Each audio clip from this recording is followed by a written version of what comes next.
और आहान की आंखों की गहराई को देखते हुए शनाया ने कहा, तुम बहुत अच्छे हो।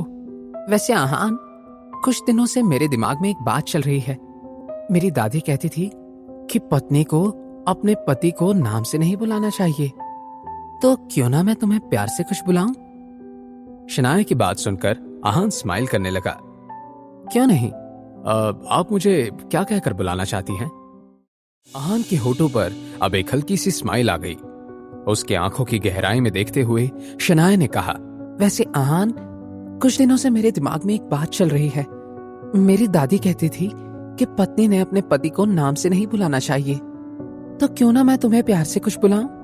शनाया की बात सुनकर आहान स्माइल करने लगा। क्यों नहीं शनाया, आप मुझे क्या कहकर बुलाना चाहती हैं? क्यों ना मैं तुम्हें अब से हबी कहकर बुलाऊं? क्या तुम्हें अच्छा लगेगा? सुनने में हबी अच्छा लगता है, और दादी जी की बात को तो हमेशा मानना ही चाहिए। अब आज से मुझे हबी कहकर ही पुकारिए। अब अगर आपने हबी पर हक जमाना हो गया हो तो क्या हम अंदर चलकर ब्रेकफास्ट करें? मुझे जोरों की भूख लग रही है। आहान के सवालों को सुनने के बाद शनाया ने हंसकर उसका हाथ पकड़ा और आहान को अपने साथ रूम में अंदर ले गई, जहां एक तरफ आहान और शनाया उनके पास कुछ ना होते हुए भी इतने खुश थे। पास में 50 करोड़ होने के बाद भी मिसेस यामिनी गिल की हालत बिगड़ रही थी। तभी उनके घर की डोरबेल बजी।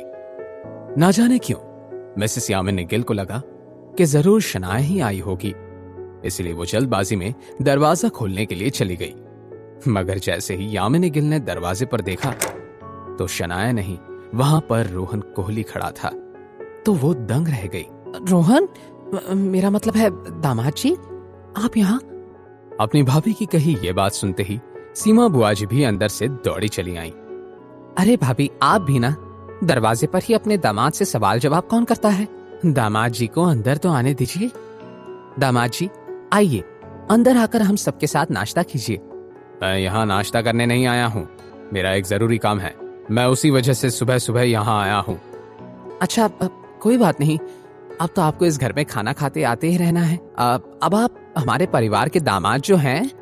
ऐसे आप कह रहे थे कि किसी काम से आना हुआ, क्या बात है? मुझे मेरा लिमिटलेस प्लैटिनम क्रेडिट कार्ड वापस चाहिए।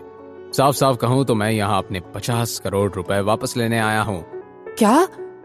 मगर क्यों? क्या क्यों? ये सवाल अपने बेटी से जाके पूछिएगा। मैं आप दोनों में से किसी को भी जवाब नहीं देने वाला हूँ। तो बेहतर होगा कि मेरा और अपना वक्त बर्बाद करने से अच्छा आप मुझे मेरे पैसे लौटा दीजिए। आप ऐसा कैसे कह सकते हैं? या फिर ये सब इस वजह से हो रहा है कि कल रात उस लाइव स्ट्रीमिंग में आपकी सच्चाई पूरी दुनिया के सामने आ गई। आप अपना नाम साफ करना चाहते हैं? लानत है, मुझे कभी नहीं लगा था कि आप इस हद तक पहुंच जाएंगे। रोहन ने अपने सर को पकड़ लिया। मिसेस यामिनी गिल और सीमा बुआ जी से कहा, देखिए मिसेस गिल, आपको मेरे बारे में जो सोचना है आप सोच सकती हैं। मुझे सबसे कोई फर्क नहीं पड़ता, बस मुझे मेरा क्रेडिट कार्ड लौटा दीजिए। रोहन की तरह ही मिसेस यामिनी गिल भी हार चुकी थी। वो चुपचाप अपने कमरे में गई और अलमारी में रखा हुआ लिमिटलेस प्लैटिनम क्रेडिट कार्ड लेकर आई।